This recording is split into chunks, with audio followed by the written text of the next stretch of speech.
Hello friends, কেমন আছো তোমরা সবাই? আশা করছি তোমরা সবাই ভালো আছো, আর আমিও ভালো আছি। তো দেখতেই পাচ্ছ আজকের ওয়েদারটা কিন্তু খুব ভালো ওয়েদার। সকালবেলা থেকেই কিছু বৃষ্টি হয়েছে, একটু সেরকম হয়নি কিন্তু হয়েছে।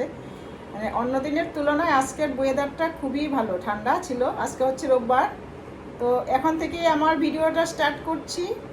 এখন দুপুর বেজে গেছে, 3টে মতন হয়ে গিয়েছে। আজকে অনেকটা লেটও হয়ে গেছে আজকে রোববার বলে। তো দুপুরবেলার মেনুতে কি কি রান্না করেছি সেটাই তোমাদেরকে দেখাবো। চলো, কি রান্না করেছি আজকে। তো এই তো দেখতে পাচ্ছ, শুরুতে দেখাচ্ছি হচ্ছে ভাত। এই তো দেখতে পাচ্ছ সাদা ভাত। আর এখানে হচ্ছে ডাল, মুসুর ডাল, লাউ আর মূলো দিয়ে। আর এখানে হয়েছে লাউ চিংড়ি ধনেপাতা দিয়ে। আর এখানে হচ্ছে হাঁসের ডিম আলু দিয়ে ঝোল করেছি। আর এটা হচ্ছে স্যালাড। আর হচ্ছে গন্ধরাজ লেবু রয়েছে। তো বন্ধুরা, আমার ভিডিওগুলো তোমাদের কেমন লাগে একটু জানাবে কমেন্ট করে। আর যারা যারা আমার চ্যানেলটাকে সাবস্ক্রাইব করেনি এখনও, তারা করে নিও। আর আমার ভিডিওগুলো কেমন লাগে সেটা একটু কমেন্টে জানাবে।